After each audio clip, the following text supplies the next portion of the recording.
మనకు అన్నం పెడుతున్న వృత్తికి మర్యాద ఇవ్వాలి. మనం చేస్తున్న పనిని ఆస్వాదిస్తూ ఆనందిస్తూ చేయాలి. ఇష్టం లేని పని మాత్రం చేయకూడదు, ఇష్టం లేని పని చేయకూడదు. అతను అందరికీ ఇష్టడు, ప్రతిదీ ఇష్టపడి చేస్తాడు అతను.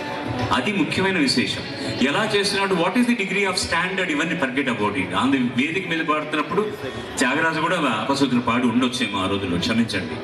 అది అంత సామాన్యమైన విషయం కాదు. వేదిక మీద పాడడం అనేది చాలా కష్టం.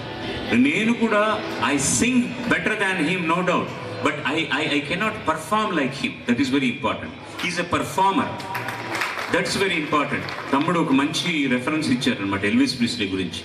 ఎల్విస్ ప్రిస్లీ అద్భుతమైన గాయకుడు, కానీ అతని presentation playing to the audience అంటారు దాన్ని. Sometimes we call it was playing to the gallery అంటాం. ప్లేయింగ్ టు ది గ్యాలరీ అనేది కొంచెం చీప్. ఇక్కడ ఉన్నటువంటి క్లాస్ ఆడియన్స్ కంటే వెనకాతలు ఉన్న వాళ్ళ కోసం కొన్ని విచిత్రమైన విన్యాసాలు చేయడం. కానీ ఇతను ఎవరైనా ఒకటే, అందరినీ సంతృప్తిపరచడం కోసం నృత్యం ఏంటి, శీర్షాసనం ఏమన్నా కూడా వేస్తాడు వేదిక మీద. మనసారా చేస్తాడు పని, అది చాలా ముఖ్యం. తాను అనుకున్న పనిని మనసారా చేయడం. నేను గతంలో కూడా ఆయన చెప్పిన సలహా ఆయన పాటించట్లేదు, అందుకనే నా కోపం. మీరు ఒక కార్యక్రమం పెట్టుకొని పాటలు పాడుతున్నప్పుడు మరో పని మీరు చేయకూడదు, మిగతా పనులు అందరు చేయాలి. ఇక్కడ నుంచి అరుస్తున్నాడు, కేకలు పెడుతున్నాడు, వాళ్ళు అంటాడు గొంతుకు పోదా మహానుభావ. నేను 2 సార్లు ఆపరేట్ చేసుకున్నాను నా వాయిస్కి, డబ్బింగ్లు చెప్పి గట్టిగా మాట్లాడి అరిచి. When once we get there, I think we get carried away. మనకు తెలియదు. మీరు సైలెంట్గా ఉండి పాడారనుకోండి, ఇతను జిత్మోహన్ కాదు, ఎవడో మారువేషంలో వచ్చారని అనుకుంటారు. మీరు అల్లరి చేయాలి, మందలించాలి, అందరిని తిట్టాలి.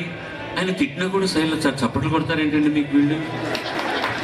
ఎంత అదృష్టం అది. చాలా ఎంత గొప్పవాడైనా సరే ఎక్కడో చోట కాస్త గట్టిగా మాట్లాడితే ఏంటయ్యా నువ్వు అని ఒక్కడన్నా ఉంటాడు. కానీ మీరు ఏం మాట్లాడినా వింటున్నారు, ఆనందపడుతున్నారు. ఈ ఒక్క విషయంలో నాకు చాలా జెలస్గా, చాలా ఈర్ష్యగా. అరుణ్ కుమార్ గారు అన్నట్టు సత్య ప్రమాణకంగా ఇంటికి వెళ్ళాక దృష్టి తీసుకోండి సార్, చాలా అవసరం. చాలా మందికి నమ్మకం ఉంది ఇలాంటి విషయాల్లో. మా అమ్మ ఈరోజు కూడా ఆ నెల్లూరులో ఉన్న ఏ ఫంక్షన్కి వచ్చినా సరే వాళ్ళ కోడలికి ఫోన్ చేసి అబ్బాయికి దిష్టి తీయమ్మా అంటుంది. నేను అడిగానమ్మా ఏంటి చేదస్తాం అని. ఒకసారి నాయనా, చాలామంది నువ్వంటే ఇష్టపడేవాళ్ళు ఉండొచ్చు, కానీ కొద్దిమందికైనా కూడా ఏంట్రా వీడు గొప్ప అనుకోవచ్చు. ఎంత బాగా పాడేస్తున్నాడో, వీడు ఎక్కడికి వెళ్ళిపోతున్నాడో, అవన్నీ కూడా కొంచెం ఇబ్బందికరంగా ఉండొచ్చు. కాబట్టి తల్లిగా నేను ఆ చిన్న దృష్టి తీసేస్తున్నానన్నారు. దీనికి రెండో విషయం పక్కన నేను ఆలోచించాను. అలా మన గురించి తప్పుగా అనుకునే వాళ్ళ దృష్టి మన మీద పడితే మన గురించి ఆశీర్వదించే వాళ్ళు ఇంకా కోట్ల మంది ఉంటారు కదా. వాళ్ళ ఆశీస్సులు మనకి ఎంత బలాన్ని ఇస్తాయో. ఇప్పుడు మాకందరికీ వచ్చే ఆ బలాన్ని అంతా కూడా ఈ వయోవృద్ధ బాలకుడైనటువంటి ఈ చిరంజీవికి ఇచ్చి, అతను చిరంతనంగా అతను నమ్ముకున్నది ఇలా ఎంజాయ్ చేస్తూ చేయాలి. అతను ఇలాగే పాడుతూ ఉండాలి, అందరినీ ఎంటర్టైన్ చేయాలి, ఆరోగ్యంగా ఉండాలి. అది చాలా ముఖ్యం. ప్రభాకర్ గారు, నేను పాటను తీసుకుంటే మాత్రం మనసారా పాడతాను పాట. నాకు అది ఏ దేవుడికి సంబంధించిందో అది ఉండదండి. కానీ మీ సామాజిక వర్గం వారు నాకు ఇచ్చిన మర్యాద నేను ఏ రోజు కూడా నేను మర్చిపోలేను. చాలా కృతజ్ఞుడిని. ఈ రోజుకు క్రిస్మస్ ముందు 1 నెల వచ్చిందంటే నేను నా సినిమా రికార్డింగ్లు కూడా మానేయాల్సి వస్తాయి. నేను తగ్గించుకుంటే తప్ప ప్రతి క్రిస్మస్కు కొన్ని 100 పాటలు పాడాలి. ఇప్పటికీ నేను క్రిస్టియన్ సాంగ్స్ కొన్ని 1000 పాడుంటాను. చాలా మంచి పాటలు పాడించారు నా చేత. నేనే పాడాలని నా కోసం కాచి కూర్చునే వాళ్ళు ఉన్నారు. నేను సంగీత పరంగా సేవకుణ్ణి సార్. నేను ఏ పాట అయినా సరే నేను నమ్ముకున్నది మనసారా పాడతా.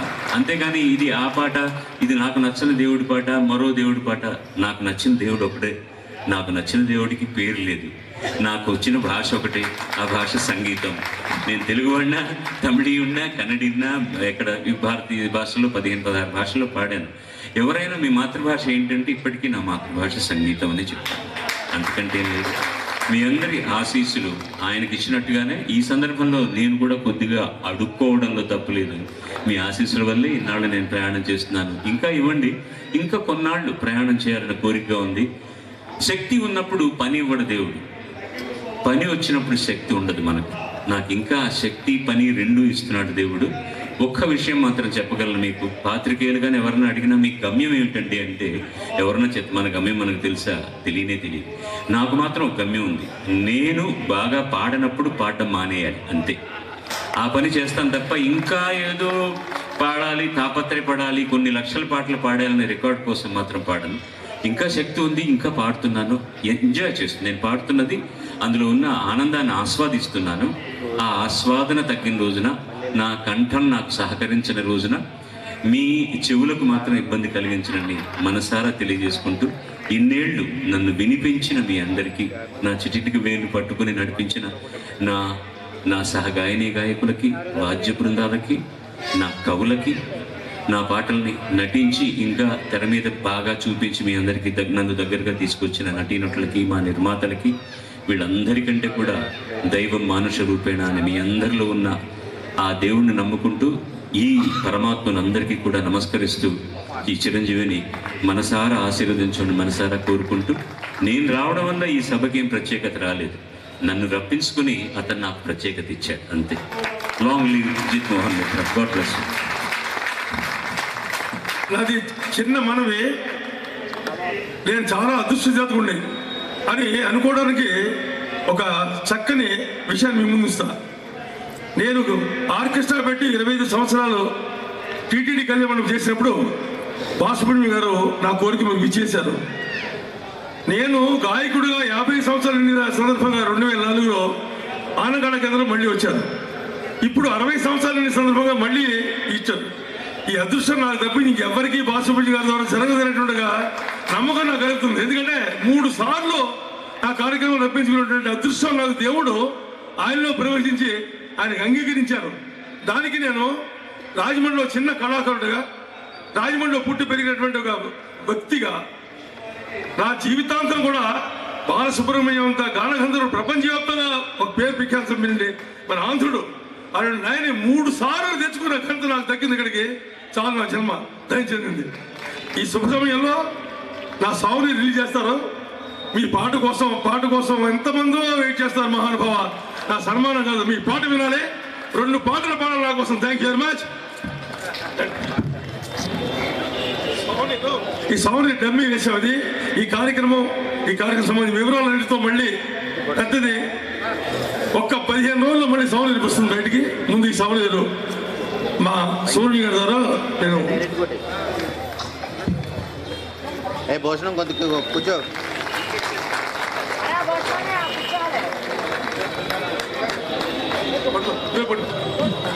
ఈ రోజు ఇక్కడ కార్యక్రమం జరగడానికి ముఖ్య కారకుడు మా అరుణ్ కుమార్.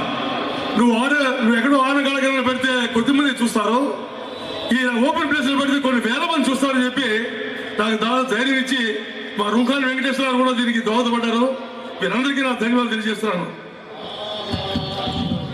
ఇవాళ జరిగిన ఇంకో మంచి పని అండి.